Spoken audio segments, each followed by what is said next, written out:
Dang, we're really at only one review a month now? Well, let's hope it's a good one.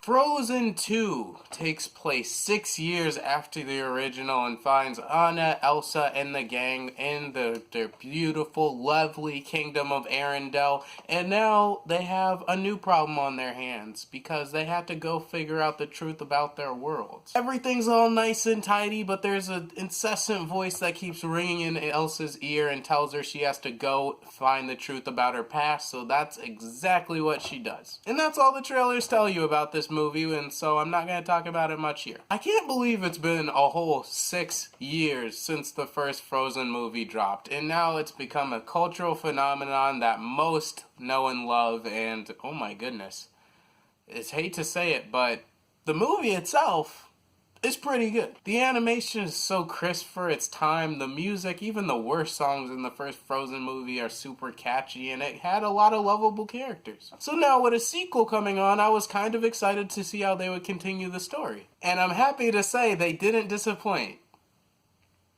For the most part, but we'll get there. First of all, what I like about Frozen 2 is the story is a lot darker and more mature than the first movie. The first movie left so many questions within the lore of Arendelle. Where'd the kingdom come from? Why does Elsa have these powers? What's their role in the larger world? And the second movie seeks to explore that in a really interesting way. There's a huge shroud of mystery surrounding the lore of the kingdom and Elsa's powers and everything, and it was really interesting trying to see them get to the bottom of that. And like I said, the story is much more mature. It follows a lot of themes of growing up and change and just moving on. 6 years have passed since the first Frozen movie came out, and 6 years have passed in the world of their kingdom, so it was really interesting seeing the characters grow and change with them. The characters are generally a lot better developed and fleshed out in this movie. One of my favorite parts of the first Frozen movie that they just didn't spend enough time on was actually seeing Anna and Elsa interact as sisters. The family dynamic between them is very heartwarming and lovable, so I'm glad this movie delved into that more. Anna still has that quirky optimism we all know and love, but she's matured in that she learns how to let go a little bit and trust others more. Elsa, although she completely locked herself away in the first movie, she's learned to open up more and trust others. Kristoff is wondering where to take the next phase of his relationship with Anna, and even freaking Olaf has matured in this movie. Don't get me wrong, there's still a lot of annoying gags and kids jokes that's in there for the movie because it's Olaf. But his humor in this movie is a lot more nuanced. It's a lot less on the nose. Olaf has been in the world for a little while now, so he's starting to have something of an existential crisis. It was really funny to see what they were doing with him in this movie. He also has probably the funniest scene in the movie that I'm not going to spoil here, so he was still a welcome presence. The story is a lot darker and more mature. It went into the characters and the lore more. The character interactions are all there that they mostly passed over in the first movie, and of course,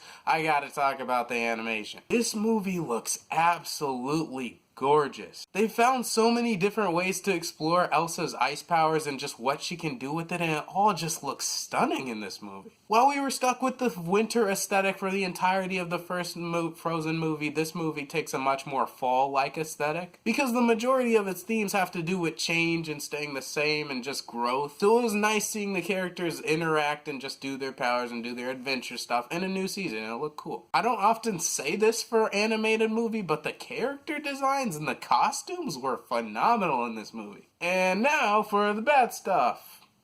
Have you found it a little weird that when talking about a Frozen movie I haven't mentioned the music? That's because the music, at least for me, is surprisingly a negative in this movie. In this movie they go less for the catchy pop like Disney tunes and they go for a much more traditional Broadway type of music, and it just didn't mesh that well with the movie. The musical numbers in this movie just they advance the plot and characters well like a musical should, but they just stop the story dead in its tracks. Like I said, even the worst songs in the first Frozen movie were at least catchy. There isn't a single song in this movie that little kids are gonna walk out of the theater humming. It's not to say that the music in this movie is bad, it just doesn't work very well. They had a couple songs in this movie that were really good and everything, but the rest of the soundtrack was just super forgettable. Another thing wrong with this movie is its pacing is just out of whack. While the first movie had bad pacing towards the beginning because they completely skipped over the first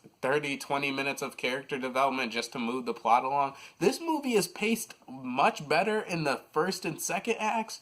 But the last 20 minutes of this movie is just kind of laughable with how bad it's paced. They set up a conflict and then the solution just happens right away. I just don't understand. They say, we gotta do this or else this will happen. And then they're just like, no, it won't. We can fix that right away. So overall, the last 20 or so minutes of this movie were just extremely anticlimactic. It's really weird because this movie is weak where this first movie was strong, being its music. And it's very strong where the first movie was weak, being its character development and its story. So in the sense of characters and story, it's very much a worthy sequel. If you liked the first Frozen movie, you're very much gonna like this movie. The characters are back and they're lovable and everything, but if you're looking to bring a little kid to this and hoping they come out with a lot of new songs, yeah, that's just not gonna happen. Overall, Frozen 2 was a very mixed bag for me. I loved the darker and more mature story. I loved seeing how these characters have grown over time. And the animation is absolutely jaw-dropping. However, it's bogged down by some awful pacing at the end, some clunky exposition, and some musical score that's far inferior to the original.